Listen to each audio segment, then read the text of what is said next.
예, 월요일 묵상의 시간입니다.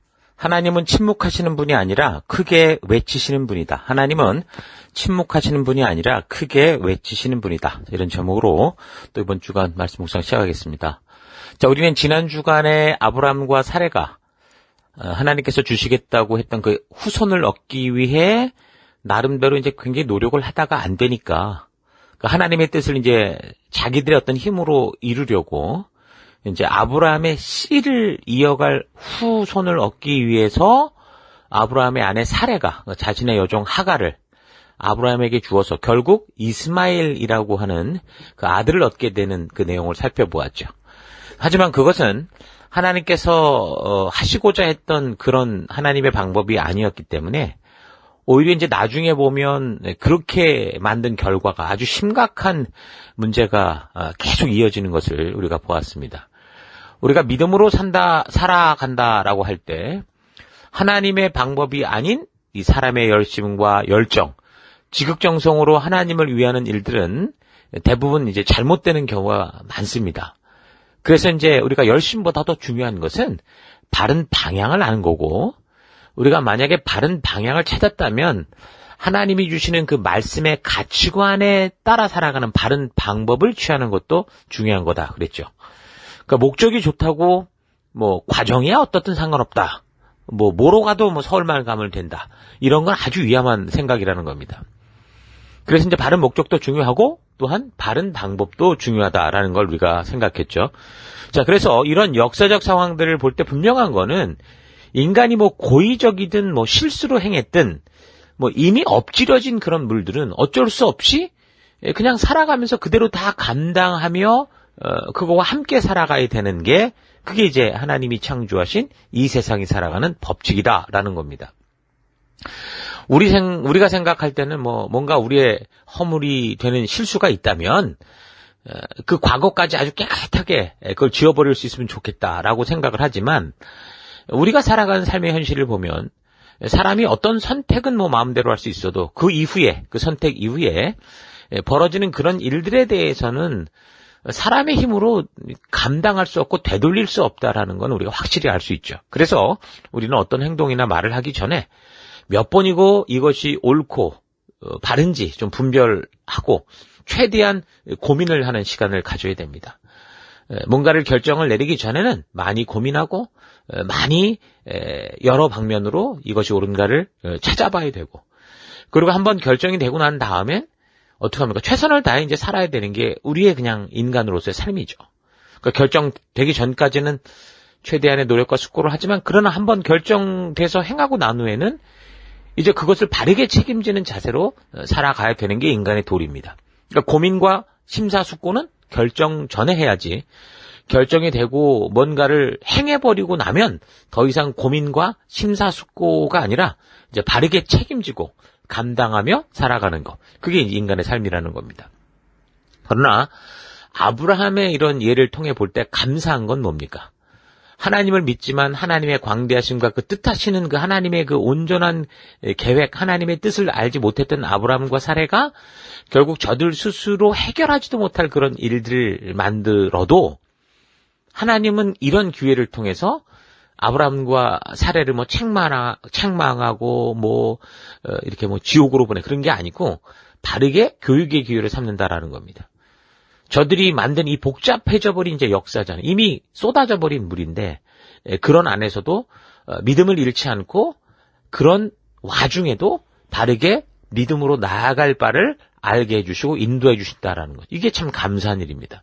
그래서 하나님은 이런 실수로 인해 아브라함을 버리는 게 아니고 변함없는 그의 믿음을 보고 꿈을 꾸시고 더 굳건히 믿음의 관계에 설 수 있도록 이끌어 주시는데, 한 가지 기억해야 되는 거는 나중에 계속 이제 살펴나가면서 우리가 중요하게 생각해야 되는 부분이지만, 여기 지금 이스마엘이라는 그 인물이 하나님의 방법이 아닌 인간적인 방법으로 태어난, 그러니까 하나님이 택한 백성이 아니고 하나님의 계획이 아니었기 때문에 하나님의 역사에서 제외돼 버리고, 또 믿음으로 낳게 된 이삭 같은 경우는 하나님이 택한 백성이기에 아브라함의 뒤를 잇는 후예가 될 수 있었다라는 건 아니라는 겁니다. 이스마엘이든 이삭이든 성경의 원리로 보면 그 누구라도 하나님과 함께하는 그 역사를 쓸 수 있는 사람은 말씀의 가치를 따라 살아가려고 하는 사람들이다라는 사실을 잊지 마시고 우리가 계속되는 이 역사를 그런 눈으로 살펴볼 수 있어야 됩니다. 그러니까 이스마엘이 그렇게 태어났기 때문에 하나님의 일에 동참을 못한 게 아니고 어떻게 태어났든 결국 이스마엘은 하나님이 부르시는 그 인도하는 길로 가지 않았다라는 거죠.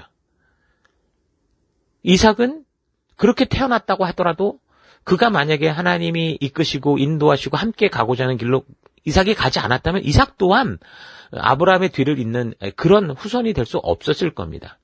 그런데 뭐예요?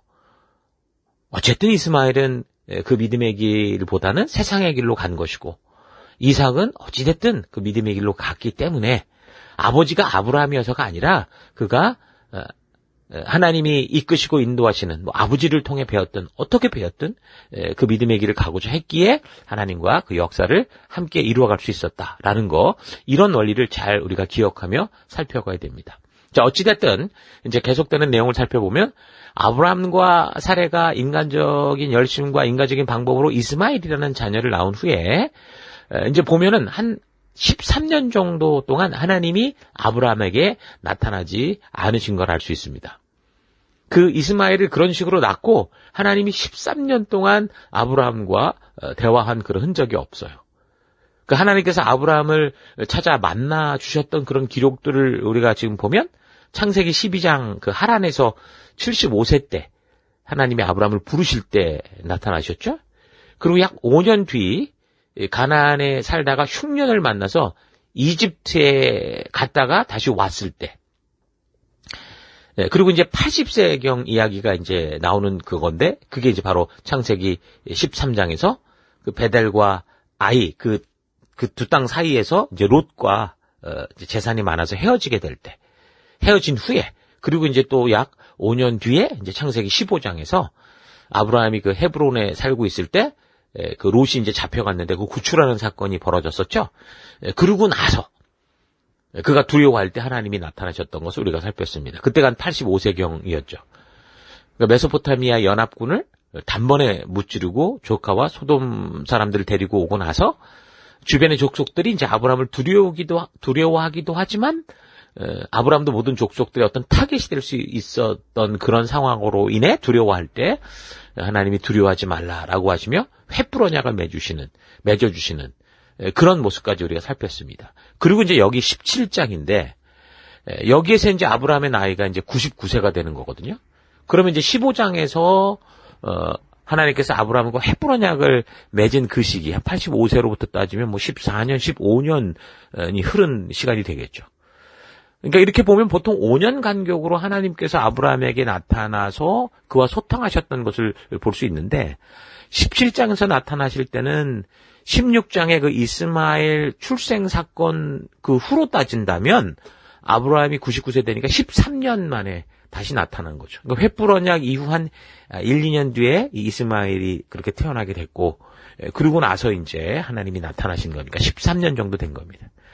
자, 그래서 성경을 좀 자세히 묵상하는 분들이 이렇게 이제 오랜 시간 동안 하나님이 나타나지 않았다라는 것을 하나의 어떤 묵상의 힌트로 잡아서 보편적으로 보면 아마도 아브라함과 사레가 하나님이 그렇게 약속하셨는데 그걸 믿지 못하고 인내하지 않고 자기들의 방법으로 아이를 가짐으로 말미암아 하나님께서 뭐 삐졌든 실망했든 화가 나셨든 일부러 오랜 시간 동안 그렇게 침묵하셨다. 이제 그런 식으로 이제 해석을 합니다. 하나님께서 침묵하시는 이유가 아브라함이 하나님의 말씀을 존중하지 않고 사라의 말을 들어서 그런 것이고 또 그렇게 이스마엘을 낳아서 그 아들 보는 재미에 푹 빠져 있었기 때문에 하나님보다 다른 것에 애착을 두고 있었기 때문에 그렇게 하나님의 약속을 믿지 않고 살았기 때문에 하나님이 그렇게 좀 오랜 시간 동안 그를 만나지 못했다. 그렇게 이제 얘기를 합니다. 그래서 하나님이 13년 동안 나타나지 않은 것은 일종의 뭐 야단을 치는 것? 뭐 이런 식으로 이제 얘기를 하죠. 그러니까 전능하신 하나님을 믿지 못하고 인간의 생각으로 행했느냐는 어떤 질책이다 그 말인 겁니다. 그래서 아브라함에게 완전하라고 말씀하시는 것이 결국 딴 마음은 풀지 말라는 말씀이다라는 것이죠. 그러니까 내가 맹세하고 한다고 했는데 왜 너는 나를 믿고 기다리지 못했느냐, 이런 어떤 질책의 의미로 긴 시간 동안 침묵을 하셨다. 자, 그런 식으로 이제 얘기를 하면서, 그래서 우리가 하나님의 약속한 것을 그대로 믿고 행하는 그런 지혜가 필요하다, 이런 얘기를 나누죠. 이제 이런 시점에 있어서, 이런 묵상에 있어서 사실 각각 어떤 관점으로 지금 이 사건을 보느냐에 따라 해석들이 왠지 달라질 수 있습니다.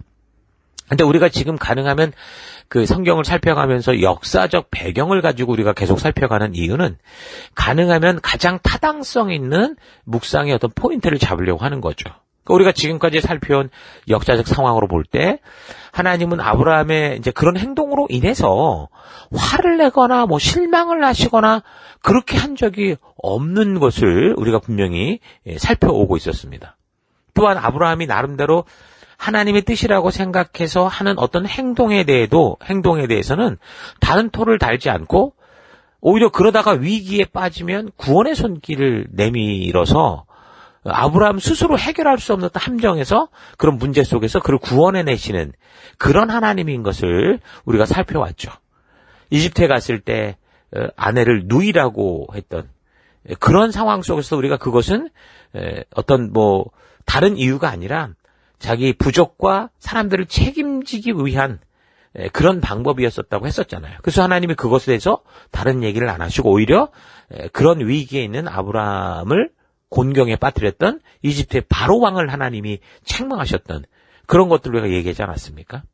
그런데 그런 하나님이셨다라는 거예요. 그런데 지금 이 이스마엘을 낳는 사건으로 이 또한 보면은 그들이 정말 순종하며 자녀를 갖기 위해 그 늙은 나이에도 애쓰다가 되질 않아서 이게 안 되는 줄 알고, 그럼 하나님이 씨를 중요하게 생각하시겠지라고 생각을 하고 그렇게 행했던 거 아닙니까? 그러니까 그런 사건으로 해서 하나님이 이것 때문에 삐지고 화가 나가지고 이런 아브라함의 잘못에 대한 대가로서 오랫동안 침묵을 하셨다고 생각하는 거, 이거는 좀 우리가 살핀 짧은 역사지만 좀 하나님의 행하심과 맞지 않다라고 생각을 하는 겁니다. 만약에 그런 식으로 아브라함이 잘못하기 때문에 오랜 시간마다 나타난다, 그래서 13년간 침묵했다라고 하면, 그럼 우리가 지금 살핀 것처럼 그가 75세 때부터 이제 부름을 받고 따져보면 거의 5년 정도마다 한 번씩 하나님이 아브라함에게 나타나셨는데, 그것도 만만치 않은 시간 아닙니까? 5년씩이라면? 그럼 어떻게 보면 늘 화가 나고 삐져 있는 하나님처럼 잘못 우리가 그렇게 생각할 수 있다는 거죠. 여러분, 상식적으로 생각해봐도 만약에 우리 아이들이 뭔가 잘못하거나 위기에 처하면 부모로서는 어떡합니까? 즉각적으로 도우려고 하죠. 아이들이 스스로 잘할 때보다 아주 치명적인 실수를 할 때 부모님들은 더 신경이 쓰이고, 그런 실수를 반복하지 않도록 도와줄 수 있는 그런 기회를 삼으려고 하지, 그런 일이 벌어질 때 그냥 5년씩 13년씩 눈 감고 있고 방치하고 있다가 그렇게 하지는 않으시잖아요. 그러니까 마찬가지로 하나님도 우리를 방치하는 분이 아니라는 겁니다. 눈동자처럼 바라보시고 항상 우리와 동행하시는 하나님이시다라는 거죠. 그래서 이 13년의 시간 간격이라는 게 일반적으로 그렇게 보통 말하듯이 아브라함이 하나님의 약속을 믿지 않고 하가를 취해서 이스마엘을 낳은 잘못 때문에 하나님이 침묵했고 아브라함에게 뭔가 화가 나서 절망하게 하는 그런, 회개케 하는 그런 기간이라고 해석하는 이런 거는 이 이야기의 역사적인 배경과 흐름을 좀 더 신중하게 파악하지 않은 어떤 그런 그릇되게 해석하는 그런 결과가 아닌가, 그렇게 본다는 겁니다. 자, 우리는 지금 하나님께서 이 아브라함이라는 모델을 통해서 지금 하나님의 이야기가 시작되는 이 역사의 시작의 순간에 아브라함이라는 사람을 동원해서 지금 뭘 말씀하시는 거예요? 믿음이 어떤 것인지를 말하려고 하고 있고, 믿음의 삶은 어떻게 살아가야 되는지를 보여주려고 하고, 또 하나님은 어떻게 일하시는가라는 걸 알려주시는 것을 우리가 지금 알고 좀 살피고 있죠. 그러니까 이런 관점을 가지고 우리가 이 창세기 사건들을 살펴가야 됩니다. 그래야 이런 성경의 사건의 이야기를 통해서 바른 믿음의 모습이 무엇인지, 하나님이 어떻게 행하시는지를 바르게 알 수 있기 때문이죠. 하나님은 지금 아브라함을 통해서 우리에게 믿음의 참된 모습을 소개하고 있는데, 아브라함이 하나님의 특별한 택함을 받은 사람으로 어떤 특별한 대우를 받으며 택함받은 그런 사람들은 특별하게 살아가는 거다. 오직 하나님이 택한 사람들은 이렇게 축복받으며 산다. 이런 걸 보여주는 그런 건 아니라는 거죠. 그래서 아브라함은 우리와 조금도 다를 바 없는, 그러니까 이 땅에서 삶을 살아가는 모든 평범한 사람과 똑같은 사람으로 지금 이게 제시되고 있는 겁니다. 그래서 우리가 똑같은 상황과 환경에서 같은 믿음의 길을 걸어가고 있는 그런 우리가 똑같은 믿음의 삶을 살아가는 그런 중이라는 거죠. 그러니까 특별히 아브라함만 무슨 특수한 음성을 들은 게 아니라 우리가 지금 살아가는 똑같은 환경과 똑같은 상황 속에서, 그러니까 우리도 전해 들었던 그런 방법으로 하나님의 음성을 들었다라는 겁니다. 우리가 어떻게 복음의 소식을 들을 수 있었습니까? 우리 주변에 존재하는 교회들, 수많은 교회들을 통해, 또 비록 성도들의 삶의 실력이 부족하기는 해도 그래도 어쨌든 전하고 교회 가자고 그러고 예수님을 전하는 그런 사람들을 통해서 복음으로 초대하는 우리가 하나님의 음성을 들은 거죠. 하나님은 이렇게 사람들의 그런 일상적인 삶 속에서 당신을 소개하고 각 사람을 지금 초대하고 부르고 계시는 겁니다. 아브라함도 그렇게 홍수 심판을 경험하고 하나님의 살아계심을 전하던 선배들이 있었잖아요. 그런 사람들. 그래서 그 말씀을 그대로 믿고 누군가에게 또 전하던 그런 사람들을 통해 그의 조상이 됐든 그의 친구가 동료가 됐든 그런 사람들을 통해서 하나님의 부르심을 들었을 것이고, 아무 실력도 없었으나 그 하나님의 부르심을 믿고 하나님을 신뢰하는 자리로 나아가기 시작한 겁니다. 그래서 이런 평범한 사람이 하나님과 동행하는 그런 실제의 삶, 그러니까 말 그대로 인간극장 그대로의 삶, 아무 각색 없이 살아가는 그 삶의 현실을 보여주면서 그 안에서 어떻게 믿음으로 살아가는가라는 걸 보여주고 있는 거죠. 그러니까 인간극장이라는 게 뭡니까? 보통 살아가는 사람들의 그 평범한 일상의 삶 속에서 그 평범해 보이는 삶이 주는 소중한 삶의 의미와 살아갈 이유들을 막 보여주고, 그래서 우리의 평소의 삶이 얼마나 소중한가를 알게 하는 그런 이야기 아닙니까?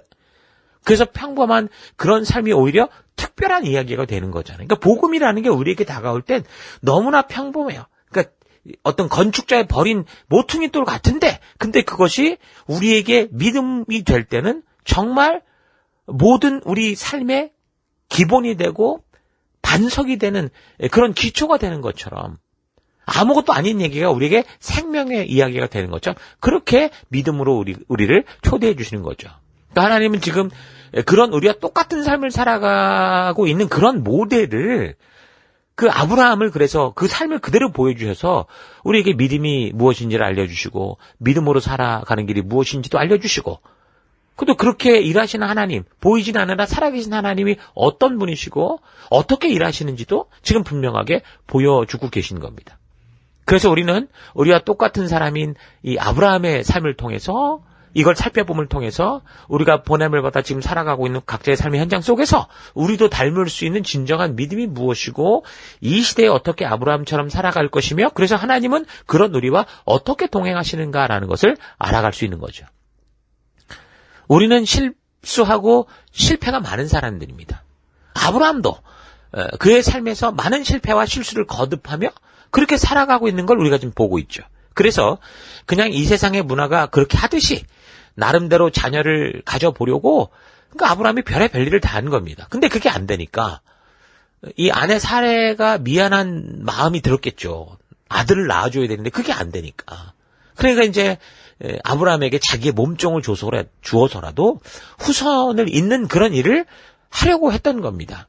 그러니까 사레가 어떻게 보면 넓은 마음을 가졌다고 볼 수도 있지만 사실 그 마음 속에는 마지못해 이렇게 할 수밖에 없는 현실로 인해서 아마 사라의 마음은 시커멓게 썩어 있을 수도 있어요. 근데 어쨌든 아브라함은 그런 상황 속에서 마지못해서 아내를 따라가는 척하면서라도 자신의 후손을 남기고자 하는 그런 마음으로 이런 일을 행했을 거라는 거죠.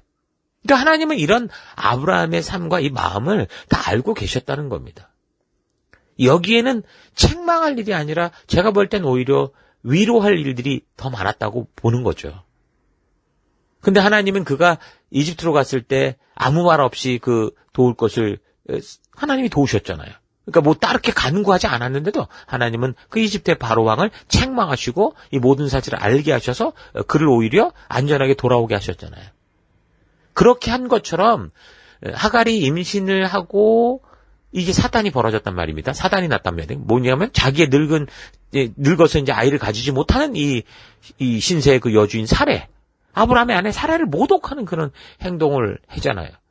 그래서 결국 사레가 결국 그녀를 학대하게 되고, 그리고 하갈이 임신 중에 도망치고 방황할 때 또 하나님이 천사를 보내서 하갈을 찾아서 도와주시고 잘 교육해서 주인 품으로 돌려보내는 그런 일을 하시죠. 그러니까 하나님은 지금 이 상황을 책망하고 있는 게 아니라 아브라함이 나름대로 애써서 했던 이런 모든 일들 속에 만든 실수들까지도 하나님이 자꾸 어떻게 하시는 거예요?